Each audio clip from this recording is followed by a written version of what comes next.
నమస్తే and welcome to hit TV. అధికారంలో వచ్చిన పార్టీలు పదవుల పంపకంపై దృష్టి సారిస్తున్నాయి.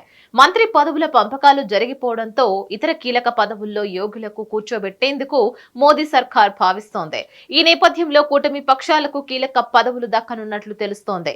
దేశవ్యాప్తంగా ఖాళీ అవుతున్న గవర్నర్ పోస్టుల్లో టీడీపీకి పెద్దపీట వేనున్నట్లు వార్తలు వెలువడుతున్నాయి.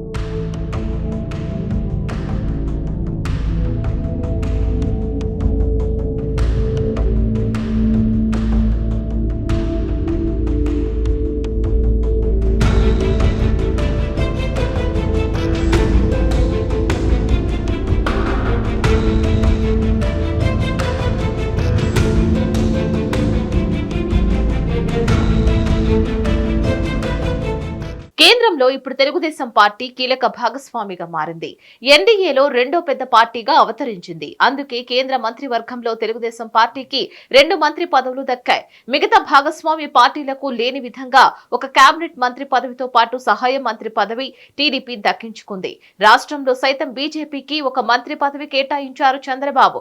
అయితే ఎన్డీఏ సుస్థిరకు పెద్దపీట వేసిన క్రమంలో తెలుగుదేశం పార్టీకి అన్నింటా ప్రాధాన్యం ఇవ్వాలని బీజేపీ భావిస్తోంది.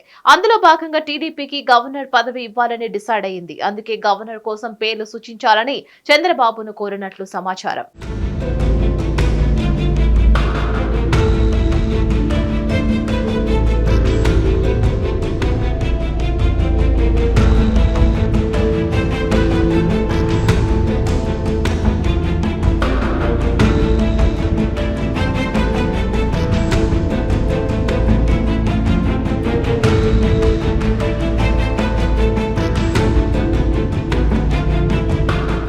దేశవ్యాప్తంగా చాలా రాష్ట్రాలకు గవర్నర్ల పదవీ కాలం ముగిసింది.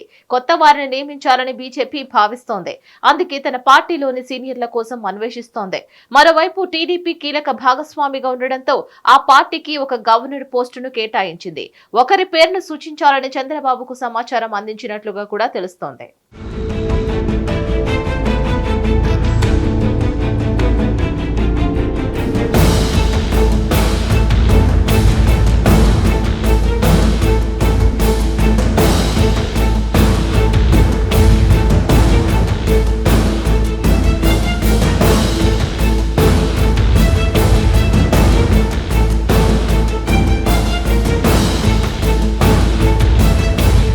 రెండు 2014లో అధికారంలోకి వచ్చిన ఎన్డీఏలో టీడీపీ భాగస్వామ్య పార్టీగా ఉండేది.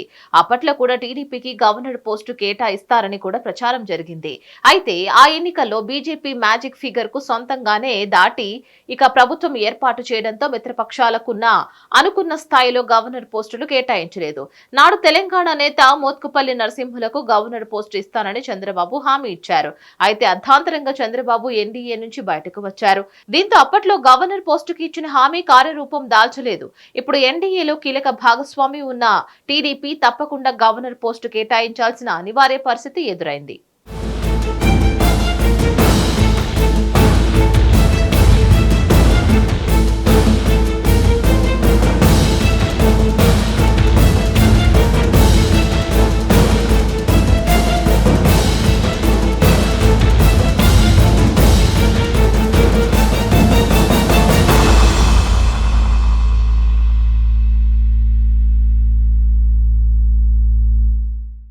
తెలుగుదేశం పార్టీలో సీనియర్లు చాలా మంది ఉన్నారు. పార్టీ ఆవిర్భవించిన నాటి నుంచి సేవలను అందించిన వారు సైతం గవర్నర్ పోస్టుకు అర్హులుగా ఉన్నారు.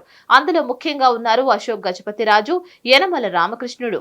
ఈ ఎన్నికల్లో ఇద్దరు నేతలు పోటీ చేయలేదు. కుమార్తెలు ఎమ్మెల్యేలుగా పోటీ చేసి గెలుపొందారు.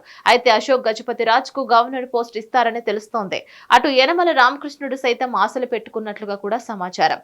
అయితే యనమలకు రాజ్యసభ ఆఫర్ ఉందని కూడా తెలుస్తోంది.